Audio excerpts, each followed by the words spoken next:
Today for dinner, I'm gonna be making my family of 9 2 whole roasted chickens. Whole chickens is one of my favorite protein sources to buy because they can feed so many people and it's real easy to make.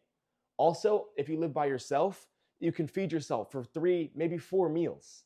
By the time we're done, we're gonna make this delicious spatchcocked whole chicken that is golden brown and crispy and juicy on the inside. And if you make this for yourself, it's not just dinner tonight. It's lunch tomorrow, dinner the next day, maybe lunch after that too. If you're young and living on your own, apartment, dorm, or whatever, or you're living with your parents, you already know the math doesn't always work. Most protein sources are super expensive per pound.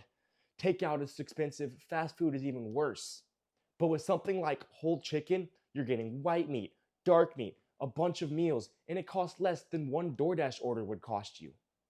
And honestly, when you cook it right, it is delicious every time, even the leftovers. It's not like some boring meal prep food. So that's what we're getting into today. Spatchcocked herb buttered chicken, jasmine rice, and spinach on the side. Let's get into it.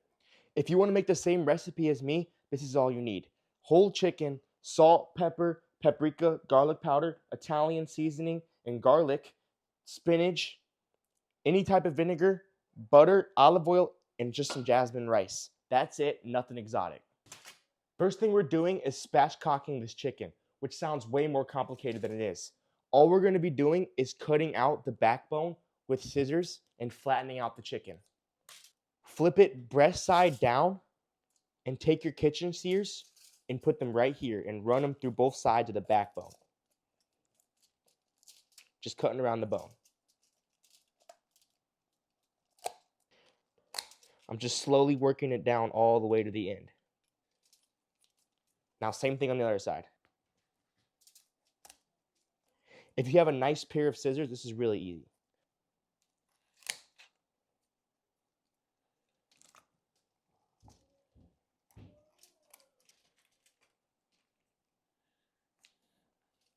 Pull it out, set it aside, or save it for stock later if you're into that.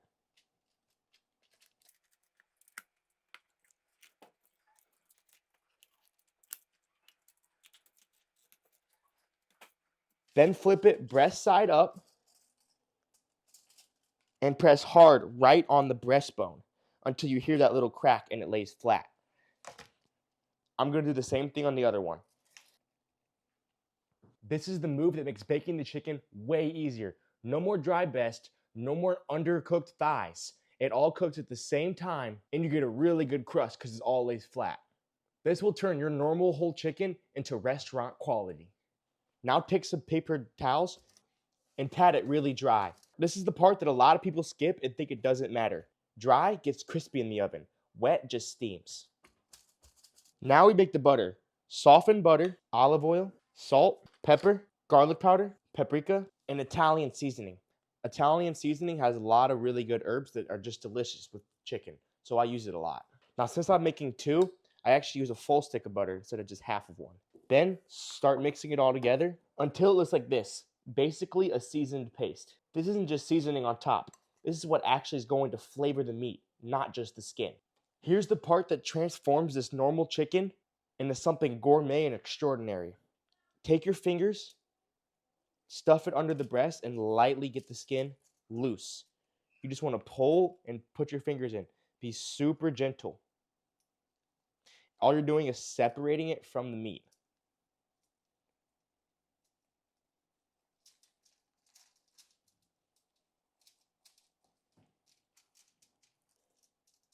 Same thing on the thighs. You're going to enter between this little flap and just go through and loosen all the meat.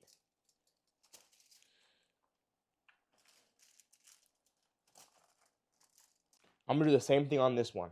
The reason we did this is so we could take a little bit of our butter, about 1 to 2 tablespoons, put it in our chicken, and I'm just going to come here and press it down. This gets the chicken breast and the meat actually super juicy. We'll do the same thing on the thighs.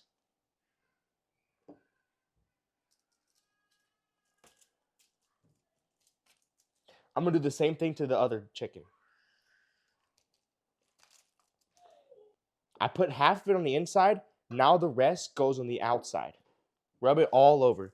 Make sure to get it in every nook and cranny, every corner. I would definitely recommend trying to get some gloves for this step, but I didn't have any. So now usually I would try to let this sit out for about 30 minutes. But today I'm in a really big rush. So I'm just going to put it into this big baking dish that I have lined with foil.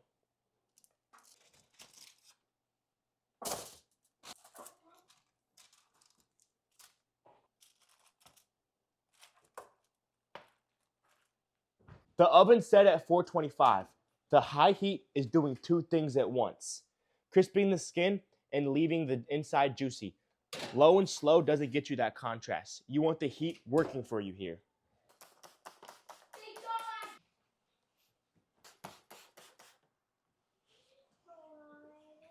While the chicken cooks 45 minutes to an hour, depending on the size of it, I'm gonna make some jasmine rice. I'm gonna use a rice cooker. I would recommend any young man to get a rice cooker. It is the best way to make rice, and rice is a super easy carb. I'm using jasmine rice.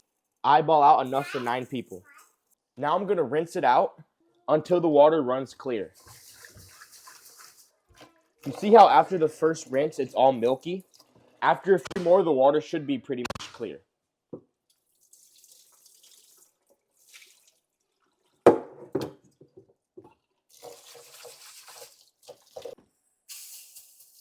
I added some extra rice because it didn't seem like enough for my big family.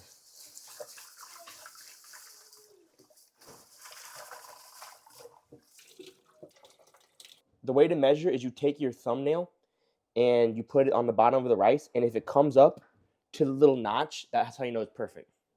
This is the magic of a rice cooker. You just plop it in, put it on the right setting, and perfect rice every single time. The chicken's looking good. If I had a thermometer, I would put it in the thickest part of the breast and make sure it's 165. But mine's lost, so we're just gonna hope and pray that it's cooked. Now, arguably one of the most important parts of baking chicken is letting it rest. You need to let it rest at least 20 minutes, in my opinion. Less is fine, but then you'll just get all the juices flowing out. And after I take it out, I'd come over here and scoop the butter onto it, just to give it a nice little basting. Once the chicken is fully coated in the juices, I'm gonna set it aside. For the side, I'm doing cooked spinach. First things first, I'm gonna mince up about 4 cloves of garlic. If you don't know how to peel garlic, I just take my fist, smack it down lightly, and then it just comes right off. Then I'm gonna take my big heavy knife, lay it on top of the garlic, make sure that the handle's off of the board, and I'm going to smash it down with my palm.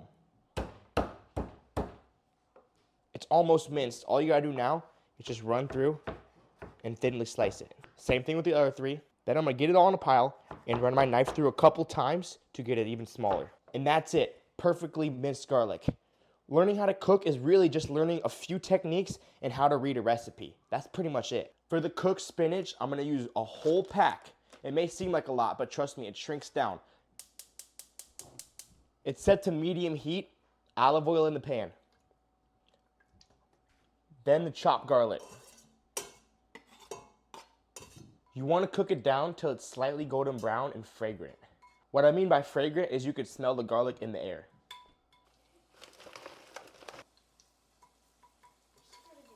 I can smell it in the air, and the little bits are starting to get golden brown. It's time to throw in the spinach. The spinach goes in right on top.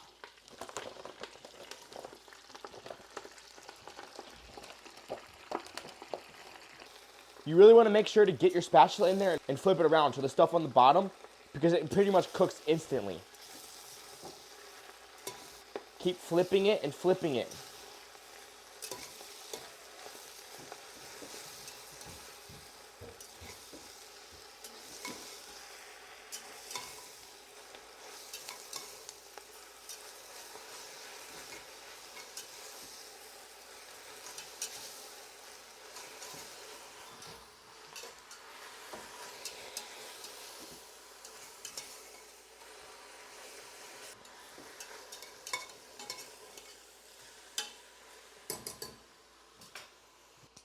This is pretty much done. I'm gonna finish it off with a little splash of apple cider vinegar.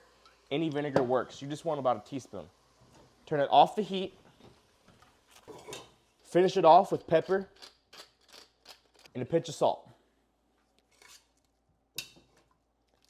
Mix it up and it's done. My family is starving, but I'm gonna make a quick plate to show you how it turns out. And since we spatchcocked it, it's way easier to break down than a normal chicken. Okay, all you have to do is find the bone, go right down. Once you cut down the middle, you can come here, cut the two thighs off. Then I'm just gonna come under it and make a little cut.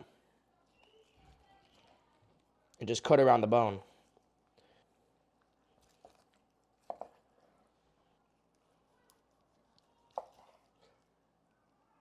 Look at that, that's what spatchcocking and resting is for. Perfectly juicy and crispy on the outside. I like to come here and get them each a slice so there's a little bit of skin on each breast. You can take that pan and pour out the juices. That is liquid gold. You could put that over the rice or put it over the chicken after you serve it.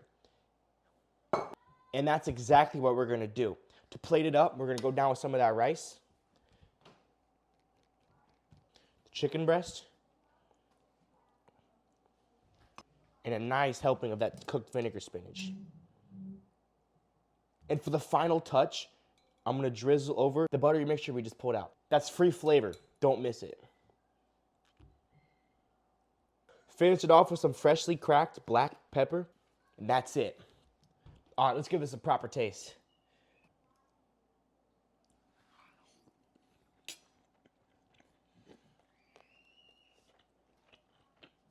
That skin is delicious. The chicken's pulled apart juicy. That buttery flavor you get from the sauce is amazing. And the spinach is doing exactly what it's supposed to do, just keeping it light. This is delicious and I really hope you get to make it, but here's the part I really want to leave with you. You just made something that you could go out to eat and get. It might even be better than that. You just made dinner for the next multiple days. That's the whole point of cooking like this when you're on your own. It's not about being a professional chef. It's about being able to make yourself a delicious meal. If you want more meals like this, simple, delicious, healthy, and actually good, that's what I'm building. So go ahead and subscribe. I'll see you in the next one.